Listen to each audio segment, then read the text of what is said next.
All right, guys, welcome back to this week's episode of the Schmoedown Rundown. Good to have you in today. My name is Aaron for this championship edition, if you will, of the Schmoedown Rundown. Joining me, as always, two-man crew this week. He is the stat man of Schmoeville. He is Frank. What is up, my man? Chitty, chitty, bang, bang. For God's sakes, chitty, chitty, bang, bang. I screamed it from the couch. God.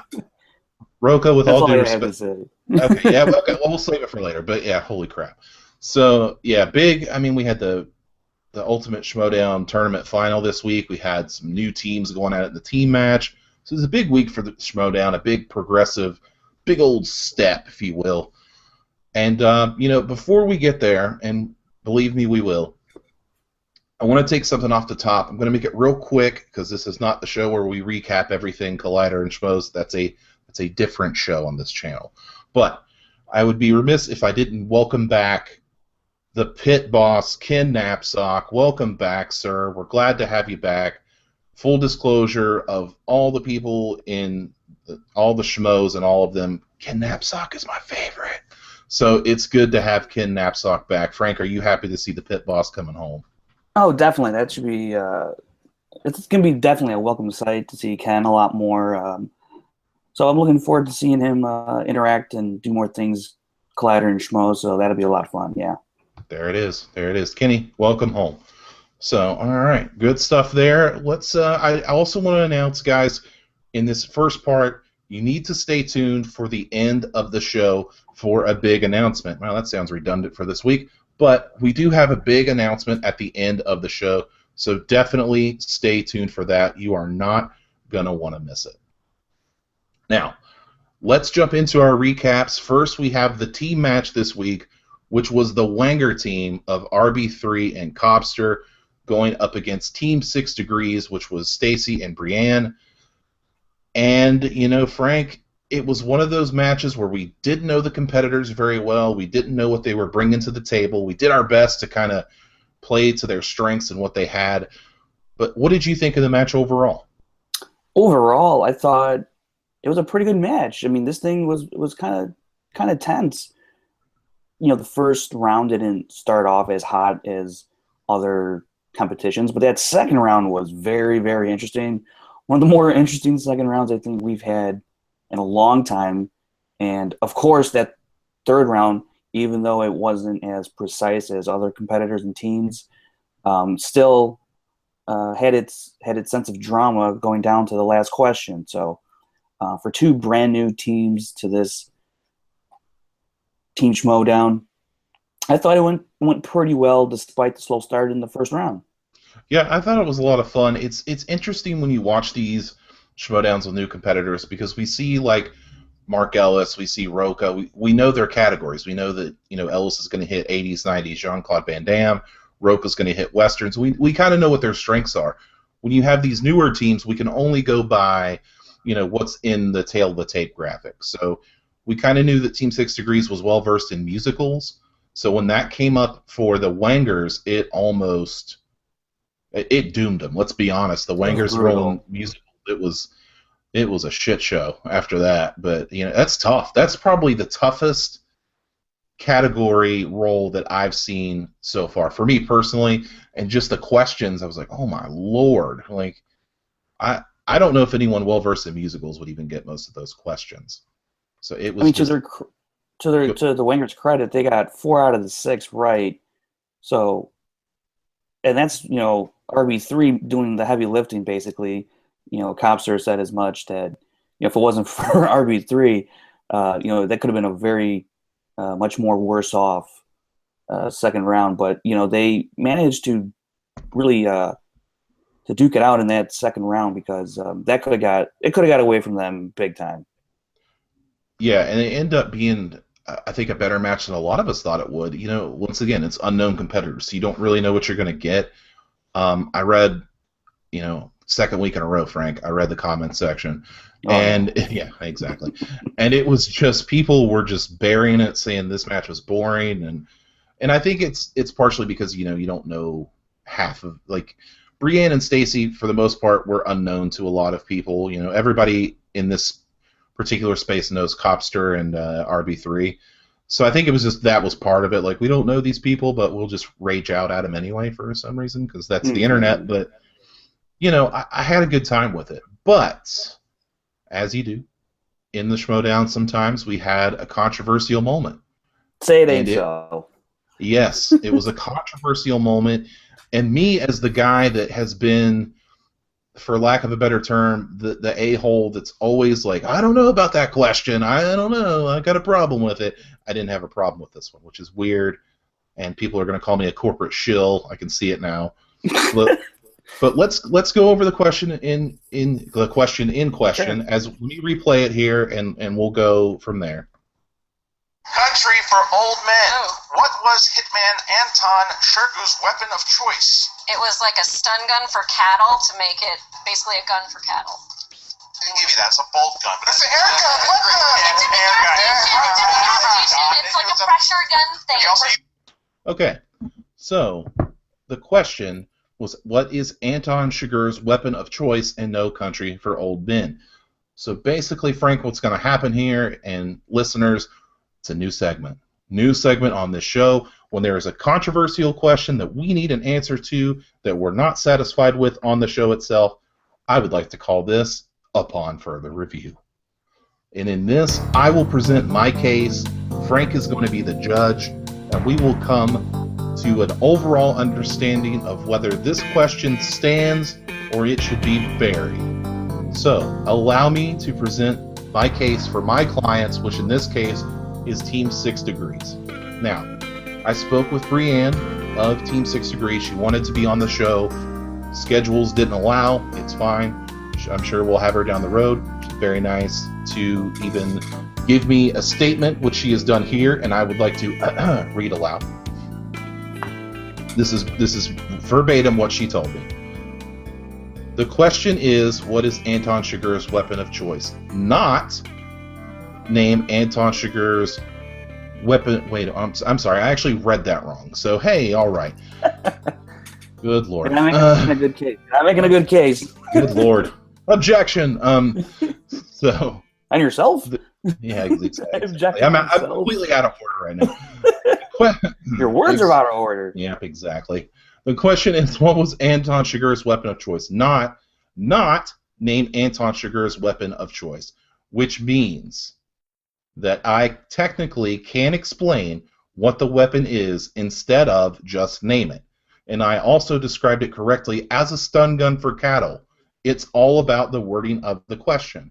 Now, when I was watching, Your Honor, when I was watching the show itself, I kind of did the same thing they did, because I like to answer questions out loud and, piss off my wife. And I just, when they said that, I was like, I don't know, it's like a bolt gun, stun gun, air cattle gun thing.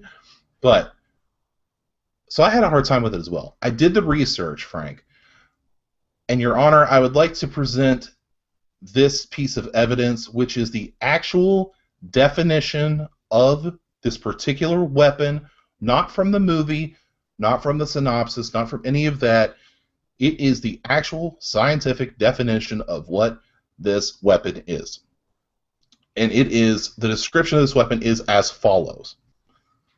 A captive bolt pistol or gun, also variously known as a cattle gun, stun bolt gun, or stunner, is a device used for stunning animals prior to slaughter. Which, Your Honor, by my definition and my understanding, is exactly what Team 6 Degrees said. What is your verdict, Your Honor? Well, this isn't a court of science. This is a court of law. Said, it threw a lot of words at me. Oh, no. Threw a lot of words at me. So, my closing statement, sir, is this. She says it's a cattle gun. She never at any point said it was a cattle prod. She said it was a gun to stun cattle for slaughter. And, sir, in the definition, it is known as a device used to stunning animals prior to slaughter. That is my final argument. I need a verdict in this case. What say you, Your Honor? Well, after further review, I've come to the conclusion. Yes. And verdict. Those are the same kind of words. You can look up those definitions as well if you like. My verdict is they are not guilty. Does that make sense? Not guilty? Okay, they're good. They're good. It's fine. Like, I didn't see the controversy. It's fine. It's good. They got the question. Basically, right. The call on the field stands. It is correct. Team 6 Degrees win is still intact. Not that I have any authority to remove it, but it stands. People in the YouTube comments just took it on the chin, as I promised I would.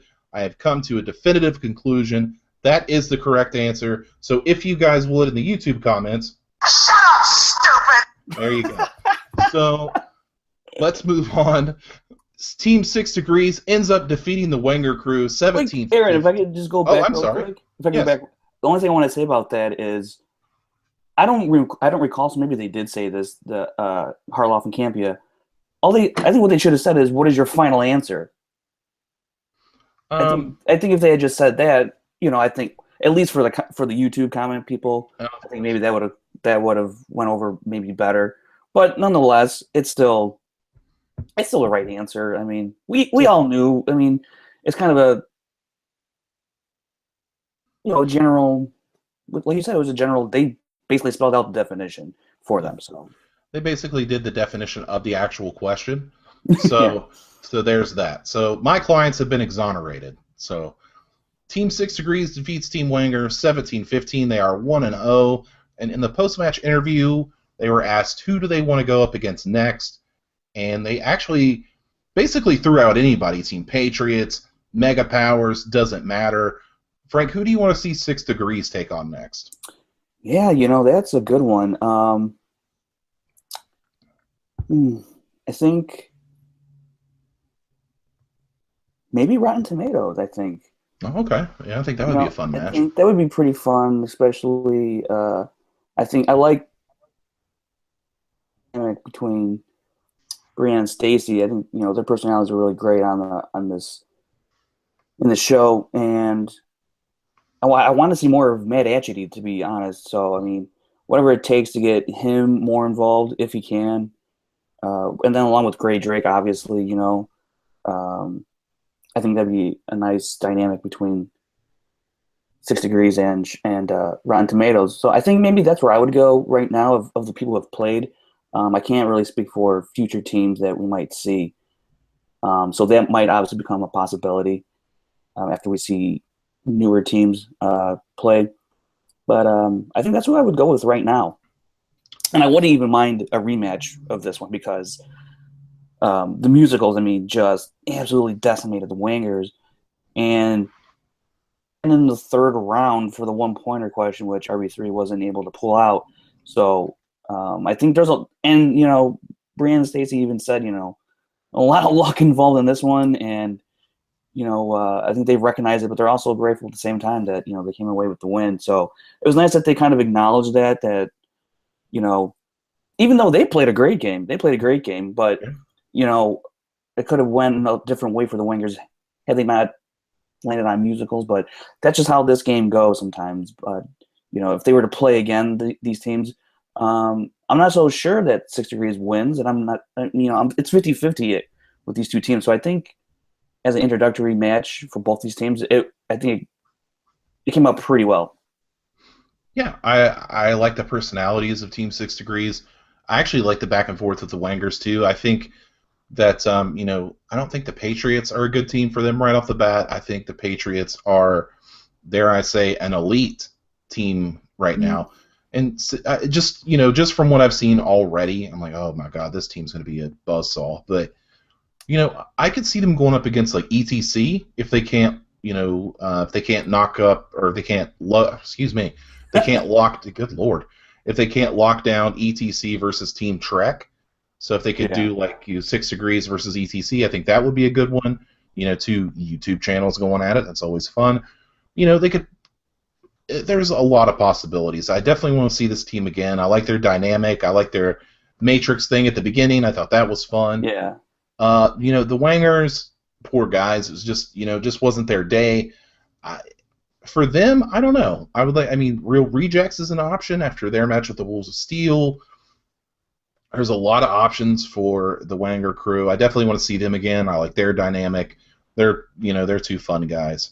So either way, I think we're going to get some good matchups. It's good to see these teams in, and I can't wait to see what they do next. Yeah, and one more thing, RB3, he brought it, man, and this dude knows some stuff. I mean, he was able to carry his team through that second round. So I'm man, and you know what? There was that one question.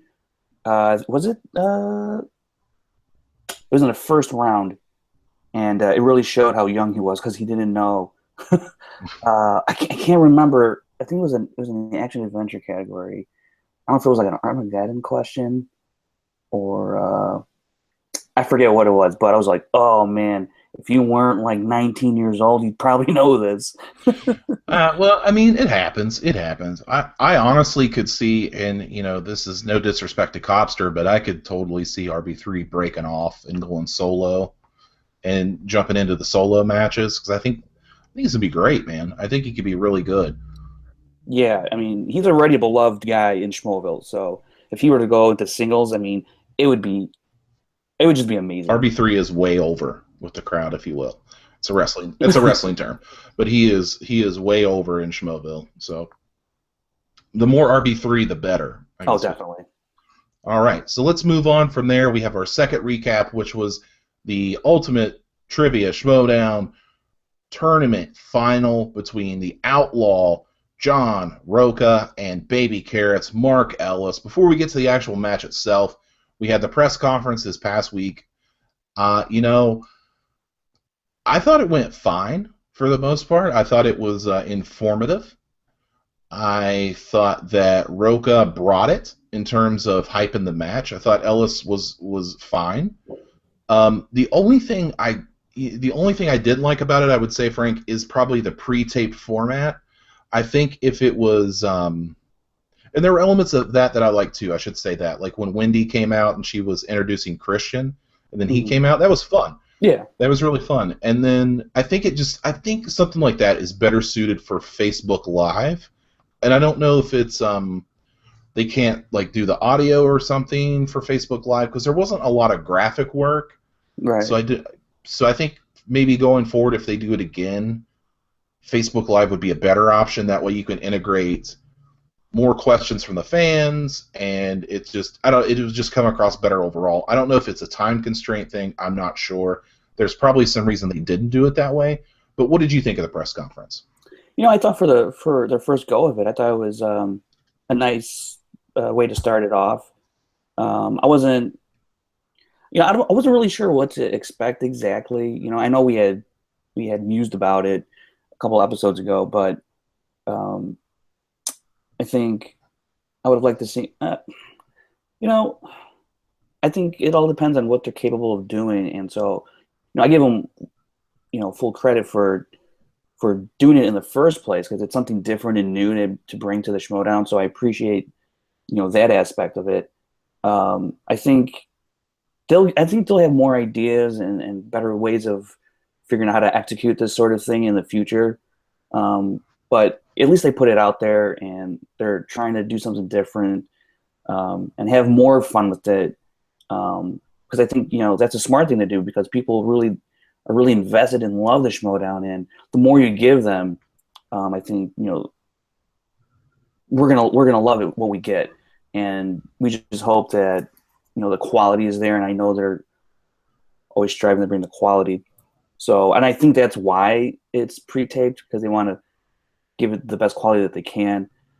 But at the other hand, I think it'd be awesome to have this thing live. There's just something different when it's live, even though it's on YouTube, there's just a different aspect and feel to it because it doesn't feel so premeditated and scripted. Even though what Rocha and Ellis said probably wasn't scripted.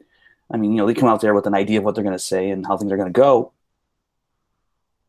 but aspect would enhance it greatly. And if they could do it, schedule allow and all that stuff, that obviously is a point of consideration they have to look at. So I hope it comes as a live kind of thing. I'd like it if it was maybe even on the Schmoes No Show, because actually that's one thing that I miss about the Schmoes No Show, is that the Schmoedown was involved with the Schmoes No, and I know it's on Collider and all that, and that's probably part of some sort of deal that they have.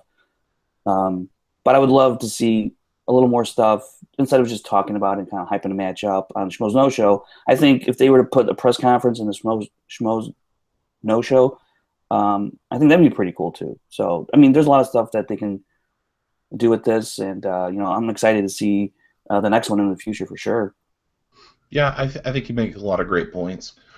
I mean, one of the other things that kind of, I mean, it wasn't a negative at all, but like when Ellis and Rocha were face to face, and Mark was making like the pew pew and the yippee ki jokes, like in my head I was hoping that like at some point, because Mark is the guy that's very laid back, and he comes in there and he just kind of does his thing. I would have loved to have seen Mark take those baby carrots and just throw them off the table and get in Rocha's face just once and be like, you know what? Like, the time for talking is done. This outlaw bull crap, I'm done with it. I'm coming to take you down. I'm coming to beat you, and I'm coming for that belt. And like, baby carrots out. And he just walks off. Like, that would have been amazing. But I get why they didn't do it, because that's not Mark's character. Right. That's not what he does. So that was just me. That was just in my head. So, but yeah, I think integrating with the live show is not a bad idea. Maybe a press conference on the live show if they have time. If it's like a slow news week or something, they could fit that in. But I know the Schmoedown's been around since 2014, but we're still kind of in an infancy on Collider. So I think the bigger it gets, the more of these things we're going to see, which is always welcome. Any Schmoedown content they throw out there, like, we're obviously going to consume it because we host this podcast. But yeah, the bigger it gets, the more things like this we're going to get. The better production's going to be. They'll work out any kind of kinks, and it's going to flow pretty nicely. But let's get into the match itself. It was a tough match, man. Overall, it was a tough match. It was very close, very cerebral, some back and forth mind games going on. But Frank, tell me what you thought of it overall. Man, this was, probably, I think I would say this was probably the best championship match of any kind that we've had. I think this was even better than Merle and Riley's bout, and definitely way better than the Riley JTE and Merle Wolf. And different. This is a different format, so it's kind of hard to compare this one to the Riley McCouga final in 2014. But this one, man, there wasn't a whole lot of. What am I trying to say here? There were more mistakes in this than I thought there were going to be from both sides, especially in that second round. I was surprised to see some chinks in the armor get exposed.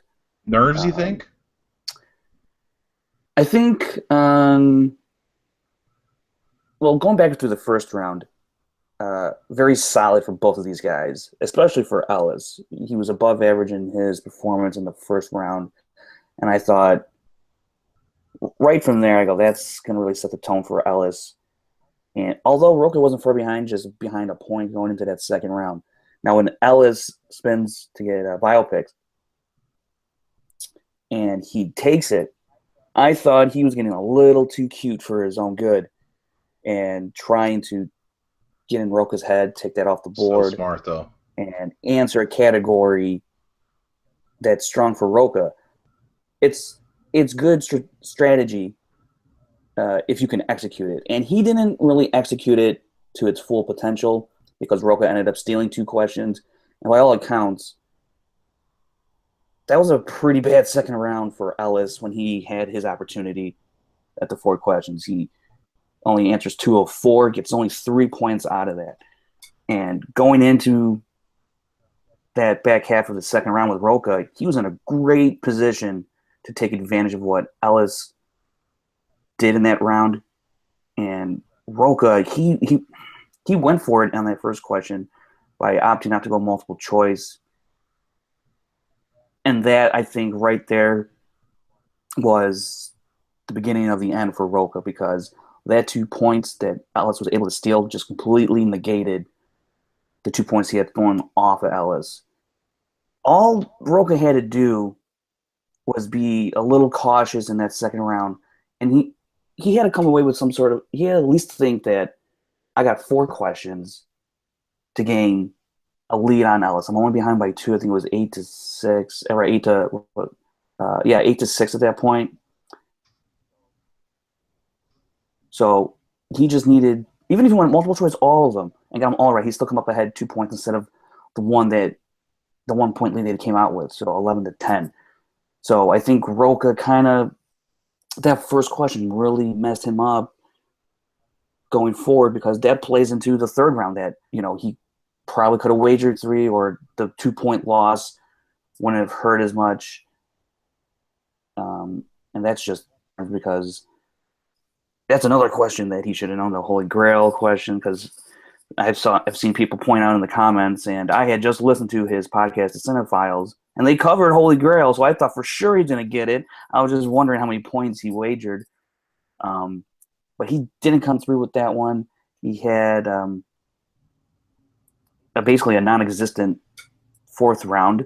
And so, I mean, it was those rounds 3 and 4 didn't do a whole lot to help him. Ellis was able to come away with positive points as opposed to Rocha's negative points.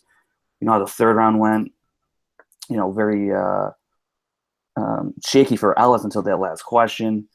And it was a really good match. And I honestly thought that Rocha had a really good shot of coming out at the end. That 5-pointer in the third round, I thought, here we go again. Damn. He's going to take it, but, chitty chitty bang bang.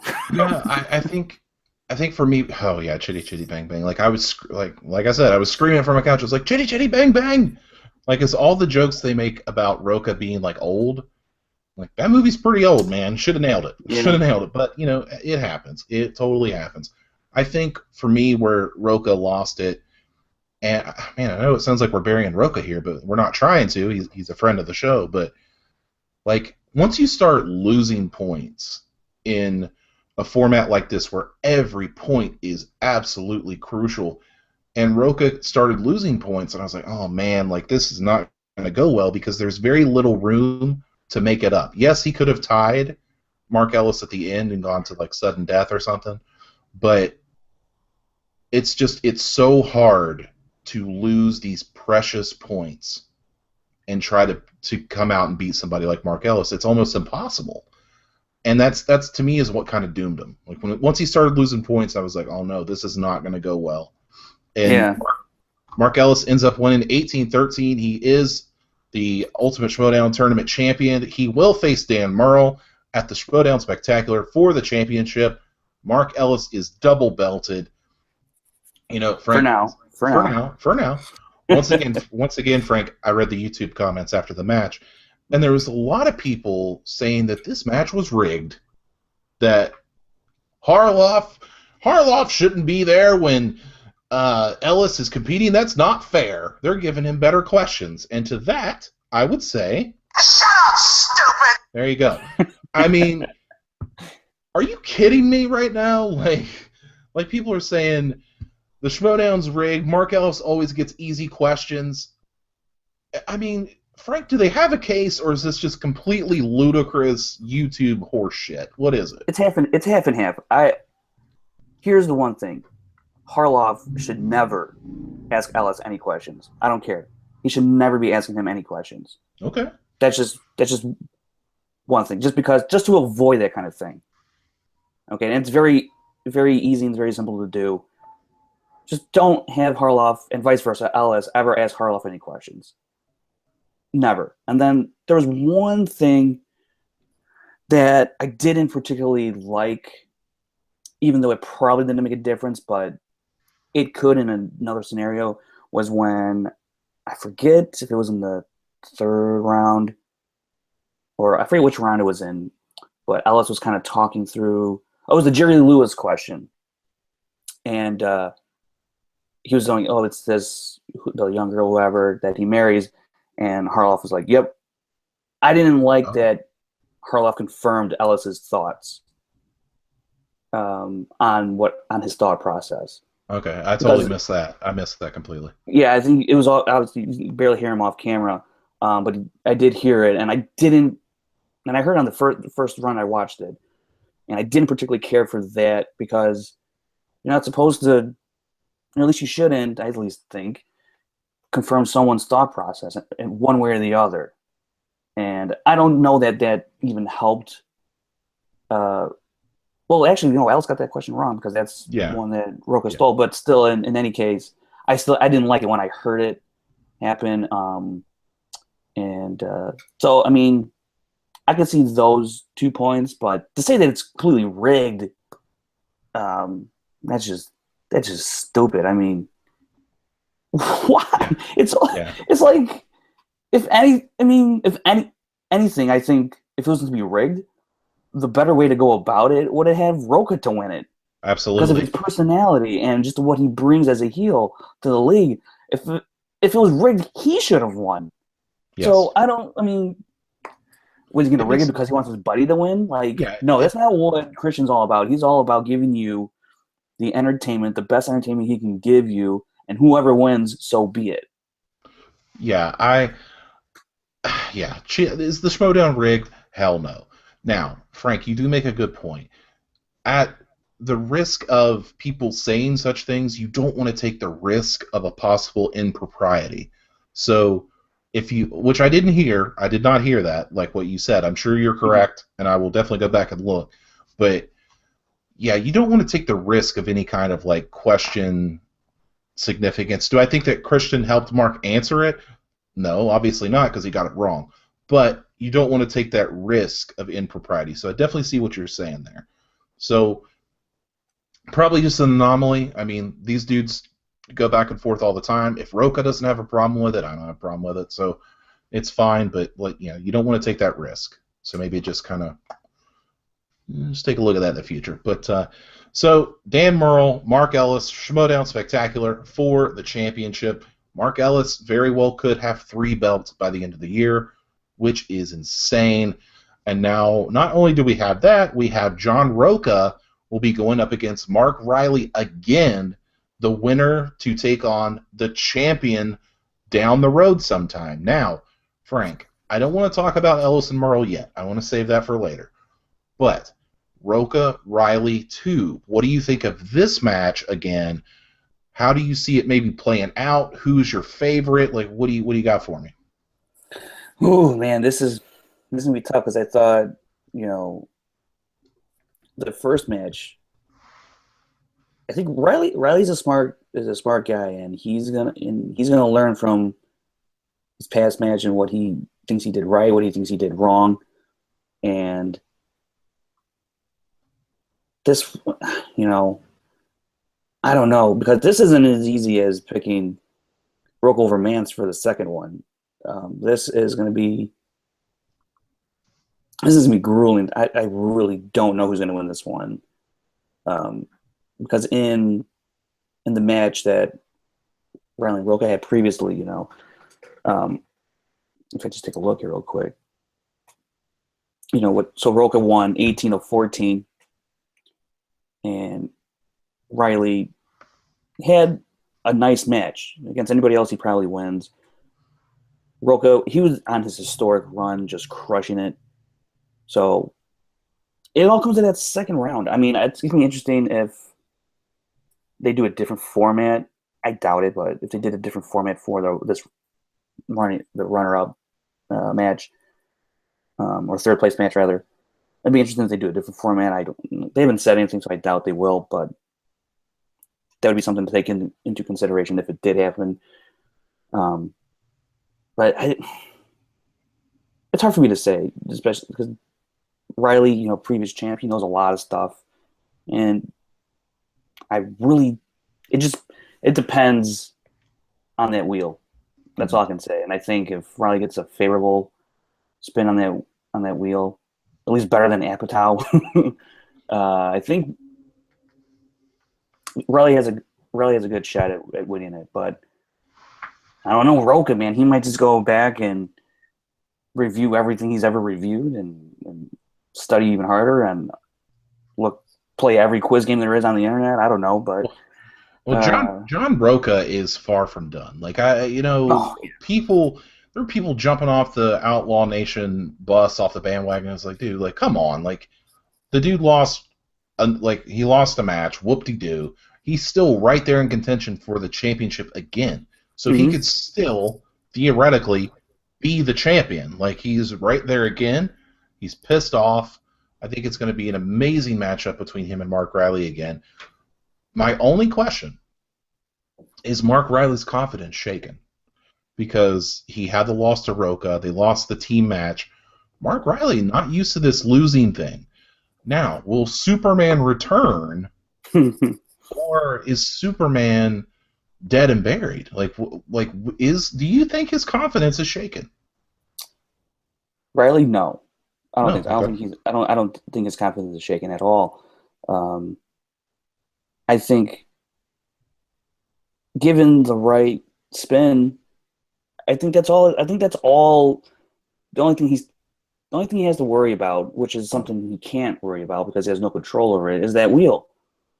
And I think he's going to do the best he can in that first round. He's pretty good in that first round, and if he can keep pace or take a lead over Rocha in the first round, he probably will, with the lead, he'll probably feel a little better in that second round. And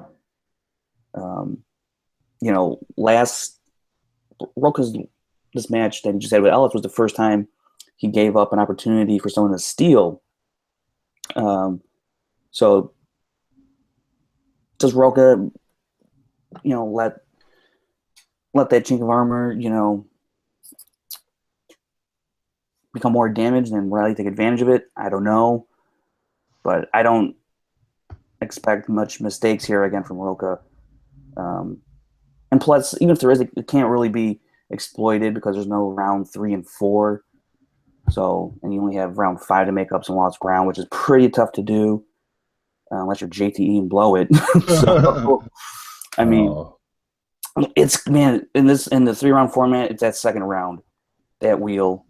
It can't be overstated anymore how critical that round is for people to win that round.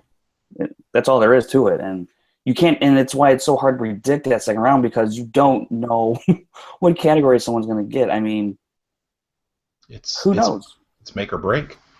And guys, like I said, it's not all gloom and doom for John Rocha.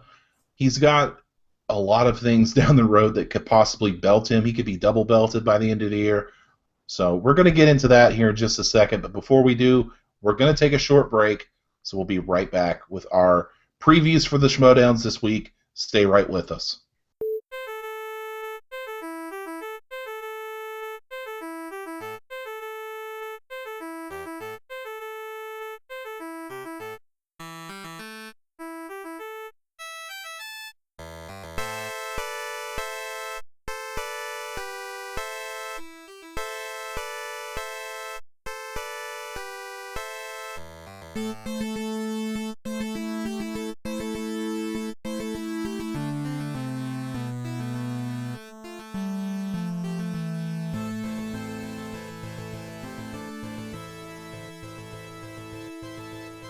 Alright guys, welcome back. Did you like the theme music? I figured you would.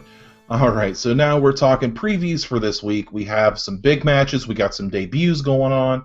First and foremost, Schmoedown Tag Team Championship match between Team Top 10, John Rocha and Matt Nost, versus Team Schmoes, Christian Harloff and Mark Ellis, the faces that run the place. It's a match of epic proportions. This is the tag team match that we wanted. Rocha has a chance once again for a championship. He goes up once again against at least half of Team Schmoes, which is Mark Ellis, goes up against him again. Frank, first and foremost off the top, one of the questions I have about this match, will John Rocha get his title and have his revenge on Mark Ellis in some form? I think so. I really do. I think so. I think together, I think Top 10 is just a better team than Team Schmoes. I honestly believe that. And,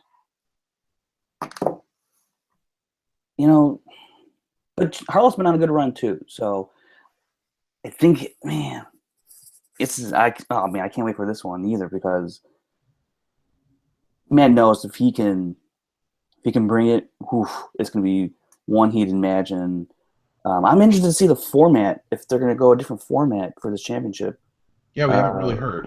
Yeah, I don't. I think they might stick to the same format, I would assume. But yeah, so that'll be interesting. Just based on how they have it now, I think whoever misses a question, like, there's no room for error at all. Not at all. This one. I mean, that's really going to determine it. Who misses the first question or who misses two questions. I think someone will go, like 13 of 15 questions, whatever it may be, and like that'll be the winner. I mean, you can't miss really anything in here. So we'll see. I mean, but I do think Top 10's going to win. That's what I'll say. Oh, okay. So this is definitely not another stop on the Harloff revenge story, you would say. No, I think you could separate the individual revenge tour from the team aspect. So and especially if Team Schmoes loses, I think Harloff would be like, "Oh no, that's just for the singles revenge tour, not the team. This doesn't count." Yeah, of course. But if he wins, you're like, "Yeah, I'm on my way." That's right. I got him. It goes without saying this match is going to be incredible. I think this is the two best teams in it right now. That's why they're going up against one another. Mark Ellis, Christian Harloff, man, what a team. They know all kinds of stuff. Their knowledge is infinite. Team Top 10, knowledge is infinite. The only advantage that I can think of for either one of these teams is Top 10. And this is going to sound stupid, and I'm not joking. Like, I don't mean this in a joking manner, but it's the age of Team Top 10. They're older. They have experience in older films. Top 10 show, they talk about genre pictures all the time, not just current movies and, going back like a couple decades like the Schmoes are known for, which I'm sure Christian and Mark know those as well, but I just don't feel like they're as well-versed in older films as Rocha and Nost. So if like Westerns comes on the board or classics, I think that will play more to the strength of Top 10 than it would Team Schmoes. And that could go the other way as well, where Team Schmoes has more modern knowledge than Team Top 10. Do I know that to be fact? Not really. But it just seems like with Movie Talk, Schmoes No Show, the reviews that they do, they have a real grasp of the modern film scope as over Top 10, where they have more of a broad genre knowledge. Does that make sense? I think, there's obviously, the Top 10 and what I'm not familiar with what Nost does on the side away from Top 10, but I know with Rocha, he's got his various podcasts that he does, and Cinephiles being one where they deep dive into a film and go through it. He has that going for him along with the Top 10, obviously. But the Schmoes, I think, if you look at some of the reviews, they also do like the best or the worst of any given actor or director. So they know a lot of actors and directors' filmography, and because they review them and they rank them, and so I think it's not quite as what Top 10 does, or as consistent, I guess you could say. But I think still that knowledge is still there. I guess maybe it depends on which format is better suited to retain knowledge. I'm not sure. We'll find out in this match, I think, one way or the other. But I mean, this, both teams do things in terms of their work with film that definitely is an advantage to them over other teams. So yeah, man, I think Top 10 will win, but she was gonna make it close, and maybe finally Rocha can puree his carrots. Oh my god, that was awesome. Yeah, I was hoping that would happen. just for the theatrics of it. But you're taking Team Top 10, correct? I am going to take Top 10. Okay, well, we're probably going to lose this podcast for saying this, but I'm going to take Team Top 10 as well. I just like the dynamic between Rocha and Nos. I think they work absurdly well together. Christian and Mark do too. That's obvious from what they do, but I just feel like overall Team Top 10 talks about these things more and more back and forth with each other than Christian and Mark do, because they're off doing their different things, as are Rocha and Nos. But I just feel like that top 10 dynamic makes for a better trivia team than the Schmoes dynamic of movie talk and stuff like that, if that makes sense. No, I hear what you're saying. I'm just trying to justify myself, So that's 2 for top 10. So Team Top 10 could very well be your new Schmoedown Tag Team Champions. We will find out this Tuesday. Now, there is one more match on the slate this week. It is a league singles match. We're not at the title match yet. That's for the Schmoedown Spectacular. So we have 2. How do I want to put this? We have a matchup between 2 more or less unknowns in the singles realm. So we have Sasha Perl Raver going up against Kara Warner, FX Movie Download versus People Magazine. Frank, we don't know a lot about these competitors singles-wise. So what do you think about Sasha going up against Kara Warner? Ooh, man, you're talking about the SPR experience. So, indeed. So I have no idea what to expect. I know Sasha Perl Raver from obviously Schmoes and other things. And I don't really know anything about Kara Warner, at least not yet. We're going to learn a lot about her in this upcoming match, which I'm looking forward to, because I like to learn about new players coming into the league and figuring out where they fit in and who they best match up with. That's kind of the exciting stuff for me when I see new players, because we didn't know anything about Clark Wolf, really. True. And what happened with her? Boom, just shot up the standing. So, and maybe Kara Warner is that kind of person. We don't know. So it's exciting to find out if she is or if she isn't. And then we have, Sasha Perl Raver. Just looking forward to her in the match, just in general. I mean, I'll watch just about almost anything she does. I always love watching her and seeing what she has to say. And I'm really interested to see what she knows about movies in this kind of format, because, I think we've said it before, indies and all that stuff. So she does a lot of these reviews of movies that maybe people may not generally see, so that could be her strength.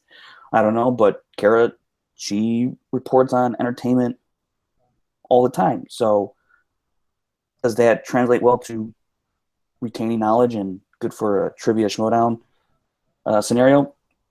I don't know. So let's find out. Yeah. Can I just say that what makes prepping for this show kind of hard is when you have the unknown competitors that haven't competed before. And it makes...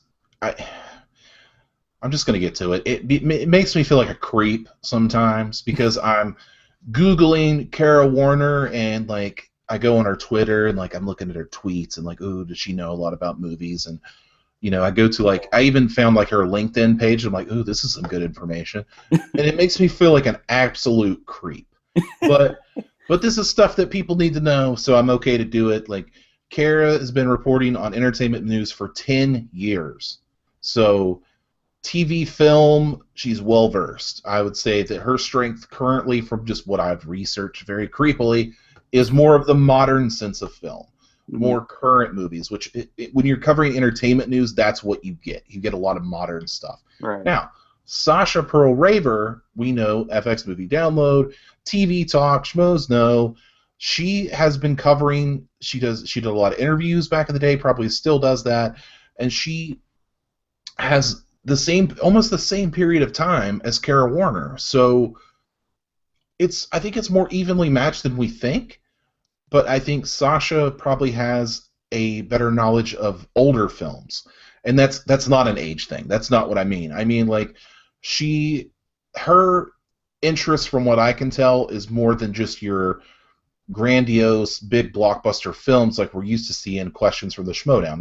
It's different. Yeah, she's got the Sasha's indie picks, but it's different genre pictures where I think Sasha has her strength. So I just want to talk a second about the creep factor. So I'm sorry, Kara and Sasha, for creeping on you, but I just needed more knowledge to better prepare for this show. I think it's very evenly matched. I'm glad that Sasha's in this. I find her incredibly entertaining. I would love to have her on the show. I love her insights. She's wonderful.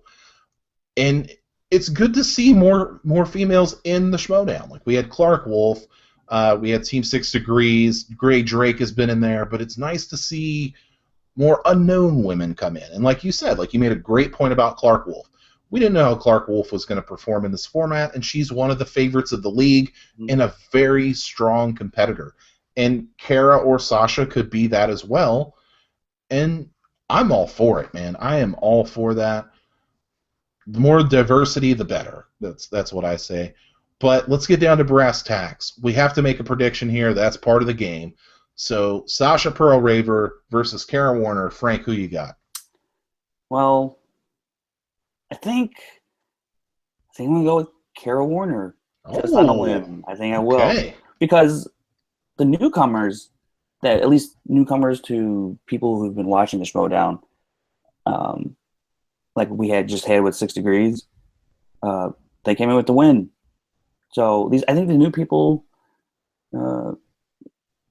they're here for a reason. Christians brought them in for a reason. Yeah. So that's why I'm gonna go with Kara Warner, but I will not be surprised if Sasha wins. But it's hard for me to root for anybody. If just for the sake of picking, I'm gonna pick Kara just because I think these newcomers, they just have a tendency to win. Even though Sasha is fairly new, at least the singles, obviously. Sure. She competed in the 2015 Ultimate Tournament with Mary. So, I guess you would give her a slight edge just because she's been under the lights before. But Kara, she interviews a bunch of famous people all the time and whatnot. So, or at least I think she does. I didn't creep it hard. Well, just leave the creeping to me, Frank. All right, then. Good Lord. Yeah, it's fun. It's funny that these new competitors come in and they are like not nervous, more or less. Like, I think Cody Miller was a little nervous, but Team 6 Degrees, they may have had nerves. They didn't show it. Yeah, they didn't show it. They may have been nervous for a little bit, but once it gets going, they were right in on it. I'm loyal, Frank. I am sticking with Sasha Perl Raver. That's my girl. I love Sasha. I want to see her win. I feel like she's going to have some theatrics, which I want to see that for sure.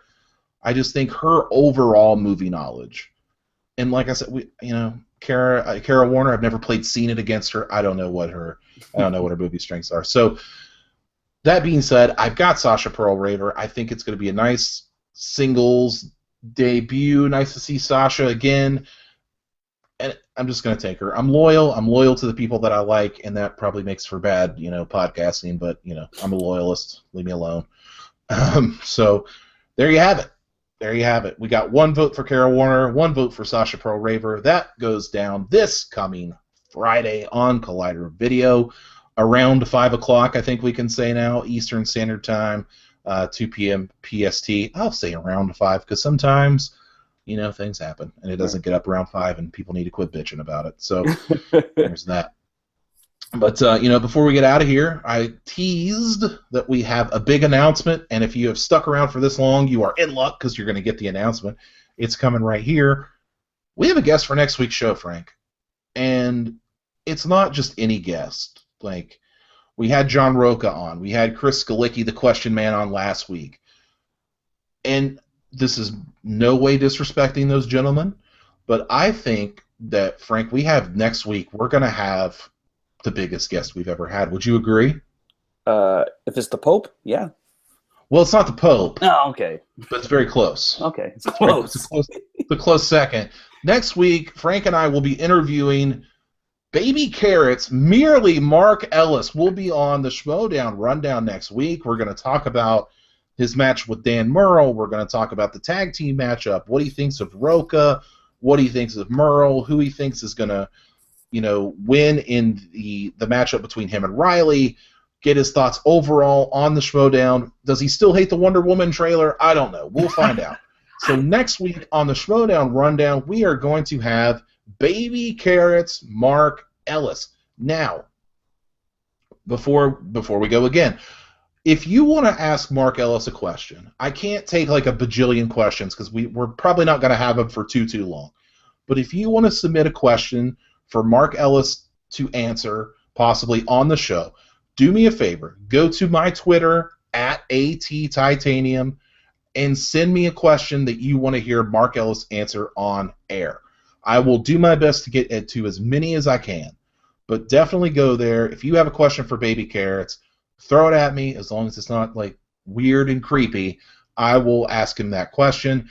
And you will be in the running to win a digital copy of a movie. I've got some in my storage that I will, dig out, and you can kind of make that choice of which one you want. So next week, Baby Carrots, Mark Ellis. Did I say it enough? I don't know. So let's all get excited for that. That's amazing. I can't believe he's going to be on. I'm super excited.